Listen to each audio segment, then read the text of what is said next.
Gold trusted gold buyers మీరు తాకట్టు పెట్టిన బంగారాన్ని విడిపించి ఈ రోజు ఉన్న మార్కెట్ ధరకు కొనబడను. సార్ ఓటీటీ బిజినెస్ ఇంతకు ముందులా లేదు సార్ సినిమాలకు.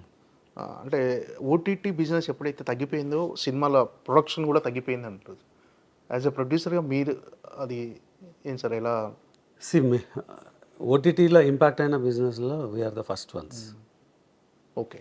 ఎందుకంటే నేను చాలా ఇంటర్వ్యూస్లో కూడా చెప్పినాను, 1 yearలో we took a hit on 3 movies. 3 కాదు 5 movies. 2024 ఫిబ్రవరిలో వి రిలీజ్ 2 movies. ఒకటి వడకపట్టి రామస్వామి అన్నది it's one of the top 5 hit movies in Tamil. But we lost 2-digit numbers అనమాట దానిలో. Okay. Because we didn't sell OTT and digital in time. మేము మార్కెట్లోకి వచ్చే టైంకి this no buyer. Eagle we had a buyer but we didn't sell in time. Again మీరు inefficiencies అన్నాం కదా ఆర్గనైజేషన్లో, అది that's one of the reason.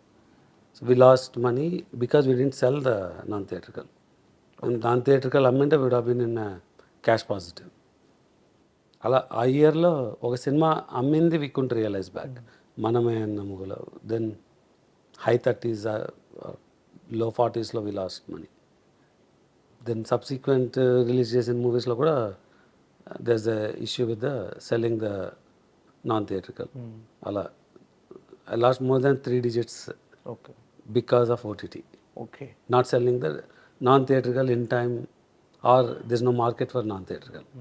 అంటే 3 digits అంటే మొదటి నుంచి కూడా, అంటే ఇప్పటి వరకు ఇండస్ట్రీ నుంచి వచ్చిన తర్వాత సినిమాలు మొదలుపెట్టిన దగ్గర నుంచి 3 digits 2024లో ఓన్లీ ఇప్పుడు 2020. నేను చెప్పిన సినిమాల్లో ఓకే.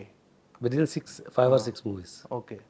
అంటే ఓన్లీ ఓటీటీ మార్కెట్ తగ్గటం వల్లే నాన్ థియేట్రికల్ తగ్గడం వల్ల. ఓకే. ఈగల్, వడకపట్టి రామస్వామి, ఆ, మనమే, mister Bachchan, swag, Vishwam. Within this 6 movies close to 120 to 140 crores పోయింది. అసలు అంటే యాంటిసిపేటెడ్ ఇన్కమ్ పోయింది. ఓకే. అంటే ఇంత ఓపెన్గా చెప్పేస్తున్నారు మీరు 3 digits. అంటే సాధారణంగా ఏ ప్రొడ్యూసర్ కూడా లాస్ అయితే ఆ నెంబర్స్ చెప్పడానికి ఇష్టపడరు సార్. మీరు మాత్రం చాలా ఓపెన్గా ఇది మార్కెట్ చెప్పినండి. అంటే జనరల్గా ట్రాన్స్పరెంట్గా ఉన్నది ఉన్నట్లుగా మీరు మాట్లాడటం. అంటే చాలామంది why I'm so worried about unions, it's less అనేది. నేను I'm only worried about the process, corruption, nexus. Okay. అంటే we pay people well and we want to pay them well and get the right output అనమాట. But when you lose money and when you are very focused you are, అంటే మీకు ఆటోమేటిక్గా will react. Okay. ఇది ప్యూర్గా non theatrical market పడిపోవడం వల్ల. Okay. It's not bad movies. కాకపోతే OTT వాళ్ళ చేతుల్లోనే సినిమా రిలీజ్ డేట్లు కానీ అన్ని ఓటీటీ వాళ్ళ చేతుల్లోనే ఉన్నాయి ప్రజెంట్.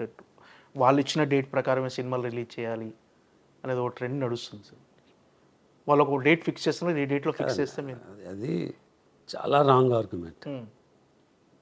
మీ దగ్గర డబ్బులు ఉన్నాయి, మీరు ఒక ప్రోడక్ట్ కొనాలనుకుంటారు, మీకు కావాల్సినప్పుడు కొంటారా, ఆ ప్రోడక్ట్ వచ్చింది కానీ కొంటారా? నాకు కావాల్సినప్పుడు కొనుక్కుంటారు. వాళ్ళు డబ్బులు ఇచ్చినప్పుడు వాళ్ళ డేట్ వాళ్ళ క్యాలెండర్ ప్రకారం వాళ్ళు ప్లాన్ చేసుకోవాలి కదా. వాళ్ళకి ఒక ఇయర్లో ఒక స్పెండ్ ఉంటుంది. క్వార్టర్కి ఒక పెద్ద సినిమా, నెలకు ఒక సినిమా రిలీజ్ చేయాలని ఉంటుంది. వాళ్ళు దాని ప్రకారం ప్లాన్ చేసుకోవాలా, మనం రిలీజ్ చేసినప్పుడు వాళ్ళు వేసుకోవాలనుకుంటారు.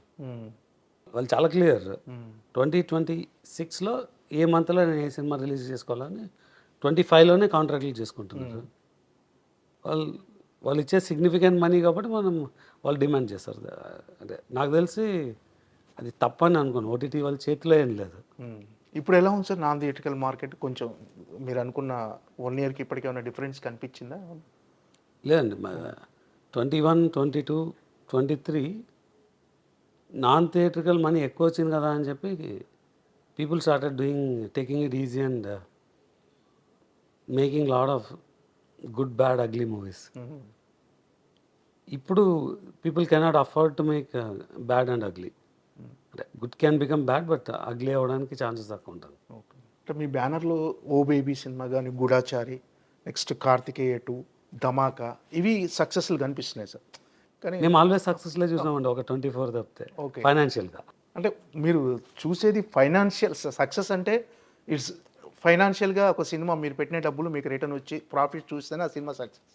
సో ఆ ప్రకారం చూసుకుంటే మీకు ఎక్కువ లాభాలు తెచ్చిపెట్టిన సినిమాలు ఏమనుకోవచ్చు ఇప్పటివరకు మీరు చేసి? గూఢాచారి మీరు చెప్పిన ఓ బేబీ, గూఢాచారి. ధమాకా అంటే నాకు బ్యాక్ వచ్చిన డబ్బులు అనేది వేరు. First movie of seen money back is Dhamaka. అంటే మిగతా సినిమా ఓ బేబీలో కూడా వచ్చింది సార్. ధమాకాలో వచ్చింది మ్యాక్సిమం 2 digitsలో ధమాకా వచ్చింది. Oh baby maybe in single digits పెట్టిన దానికన్నా ఎక్కువ వచ్చింది ఓ బేబీ. కొన్ని సినిమాలు కంటెంట్ బాగున్నా కూడా ఆ కమర్షియల్ సక్సెస్ అనేది రాకపోవచ్చు. డెఫినెట్గా స్వాగ్ అన్నది కంటెంట్ ఉన్న కమర్షియల్ సక్సెస్ రాలేదు. వడకబట్టి రామస్వామి థియేట్రికల్ సక్సెస్ అయినా డబ్బులు రాలేదు. అంటే థియేట్రికల్ సినిమాలు వేరు, ఓటీటీ సినిమాలు వేరు అంటారు. రీసెంట్గా లిటిల్ హార్ట్స్ అనే సినిమా అది జనరల్గా ఓటీటీకి చేసిన సినిమా సార్. దాన్ని మళ్ళీ థియేట్రికల్ తీసుకొచ్చి ఈరోజు థియేటర్లో మంచి రెవెన్యూ రాబడుతుంది సార్. అంటే థియేటర్కి జనాలు రావట్లేరు, చిన్న సినిమాలకు రావట్లేరు అని చాలా ఒక వితండ వాదన ఉంది సార్. లిటిల్ హార్ట్ సక్సెస్ అనేది మరోసారి అందరికీ ఒక అంటే థియేటర్ మంచి కంటెంట్ ఇస్తే థియేటర్కి వస్తారని నిరూపించింది సార్. మ్యాడ్ వచ్చింది, కమిటీ కుర్రాళ్ళు వచ్చింది. అవును, అంటే రీసెంట్ ఎగ్జాంపుల్. సినిమా బాగుంటే చిన్న పెద్ద అన్నది ఏం లేదండి. మనం సినిమా కంప్లీట్ చేసి థియేటర్కి రిలీజ్ చేయగలిగి ఆ పీరియడ్లో దానికి ఒక మంచి స్లాట్ దొరికితే ఆటోమేటిక్గా పెరుగుతుంది. Okay. Early this year Samantha గారిది ఒక మూవీ వచ్చింది కదా, శుభం. అది కూడా సక్సెస్. అవును, అది లిటిల్ ఆర్ట్స్కి కంపారబుల్ మూవీనే ఉండొచ్చు, ఇటు అటు ఉండొచ్చు. But Little Hearts did lot more than that movie. ఎందుకంటే దిస్ స్లాట్ ఈస్ గుడ్. ఆ మూవీ కూడా బాగుంది, కానీ it also made good money, but కంపారబుల్గా అంత కాదు. So it's time and cinema సక్సెస్కి టైం కూడా కలిసి రావాలంటారు సార్. ఖచ్చితంగా స్లాట్ టైం కరెక్ట్ 100%. అంటే మీరు చిన్న సినిమాలు అంటే Little Hearts is great movie. నేనేమి దాని కంటెంట్ వైజ్ తగ్గించట్లేదు. అవునవును, ఇది సక్సెస్ఫుల్, అది సక్సెస్ఫుల్, బట్ దాని revenues are less than the other. That comes by the timing. అంటే మీరు చిన్న సినిమాలు చేశారు, పెద్ద సినిమాలు చేశారు సార్. అసలు మీకు ఏది కంఫర్ట్ అనుకుంటున్నారు సార్? అంటే వాట్ ఈస్ ద సేఫ్ అనుకుంటున్నారు? అన్డౌటెడ్గా పెద్ద సినిమా ఇస్ సేఫ్. చిన్న సినిమాలు ఇస్ ఆన్ యువర్ లక్, అంటే అవ్వచ్చు అవ్వకపోవచ్చు. ఓకే. కానీ పెద్ద సినిమా, ఇప్పుడు ఒక సినిమా సక్సెస్ అయిందంటే మీరు పెట్టిన డబ్బులు బ్రేక్ ఈవెన్ అయితే ఆ సినిమా సక్సెస్ కిందనే లెక్క. అదే అంటే అదొక ఒక జాక్పాట్ లాంటిది, ఒక జూదం లాంటిది సార్ సినిమా అనేది. మీరు పెట్టిన డబ్బులు మీకు వస్తే సక్సెస్ అంటున్నారు, కానీ ఒక చిన్న సినిమా పెట్టిన డబ్బులకి ఒక 4 times 5 times చేస్తే పెద్ద సినిమా అంత చేయకపోవచ్చు కదా సార్. బిజినెస్ మ్యాథ్ మాట్లాడితే పెద్ద సినిమానే డబ్బులు వస్తాయి. ఓకే. అంటే చిన్న సినిమా రిస్క్ అంటారు. జూదం అంటే మీరు రియల్గా బెట్ చేయాలంటే అంటే నాట్ లీగల్ బెట్టింగ్ కాదు. If you are betting on your money through a legal methods, there's lots of avenues to make money in stock market. There's lot you could do in real estate, you can lot do in commodity. అలా there's risk and రివార్డ్గా చాలా బిజినెస్లు ఉన్నాయి, సినిమాలో చేయనక్కర్లేదు. Cinema is completely passion driven industry. So ఇక్కడ మీరు ఒక success ఇచ్చినా you get name, fame and money. Okay.